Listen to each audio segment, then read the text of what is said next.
Jadi ini adalah penyidik Kanit di Treskrimum Polda Sulut.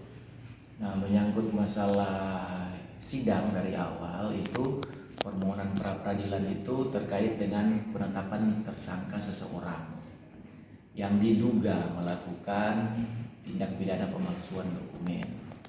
Nah, untuk hari ini kita sudah sampai pada tahap kesimpulan kedua belah pihak. Jadi pada intinya sidang berjalan dengan lancar, aman dan baik, dan juga antara pemohon dan termohon masing-masing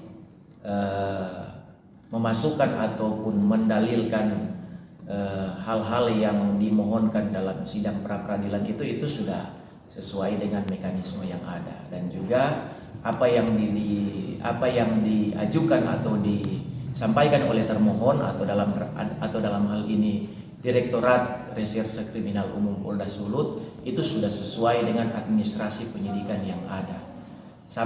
Mulai dari laporan polisi sampai dengan pada tahap penetapan tersangka itu administrasi penyidiknya sudah ada dan sudah diserahkan kepada hakim lewat daftar bukti pada hari Jumat sudah diserahkan daftar buktinya pada hari Jumat minggu kemarin. Jadi kemarin adalah pemeriksaan saksi dan ahli dari pihak Polda Sulut atau Direktorat Reserse Kriminal Umum.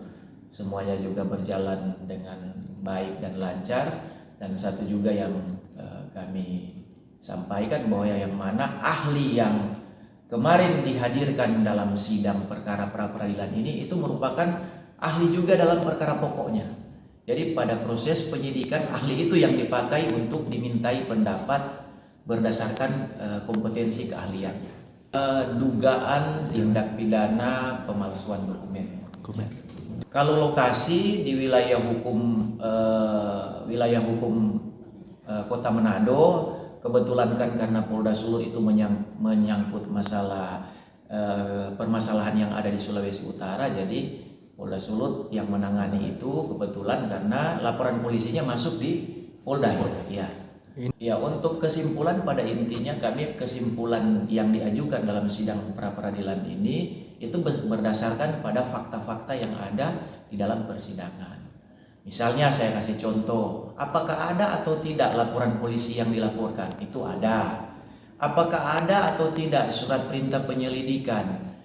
Itu ada. Apakah ada atau tidak surat perintah penyidikan? Apakah ada atau tidak SPDP seperti yang dipermasalahkan atau yang didalilkan oleh pemohon tentunya. Jadi semuanya itu kami jawab dengan bukti dokumen surat yang telah lama kami buat sebelum adanya sidang pra peradilan ini tentunya, karena itu kan dibuat pada saat proses penyidikan, belum ada permohonan pra peradilan. Jadi kalau mau bilang rekayasa atau mau bilang itu tidak benar, ya itu adalah sangat keliru, karena dokumen itu sudah ada sebelumnya ketika permohonan pra peradilan ini disampaikan, dan itu sudah sesuai dengan aturan, terregister, dan juga bahkan disampaikan kepada para tersangka.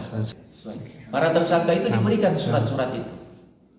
Ada tanda terimanya, ada foto tanda terimanya, dan juga bahkan surat-surat itu justru malah oleh pemohon diajukan juga dalam daftar bukti dari mereka. Berarti itu menandakan bahwa yang mana sebagian surat-surat itu diterima oleh pemohon. Seperti itu, sama seperti surat ketetapan tentang penetapan tersangka itu diajukan dalam bukti mereka.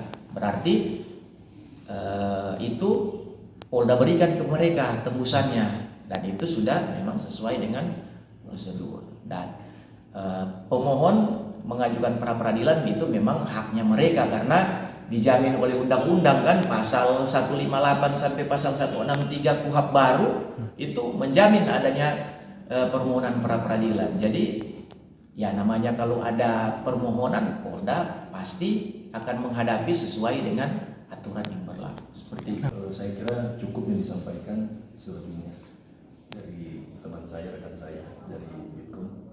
Terima kasih. Ya, terima kasih Pak.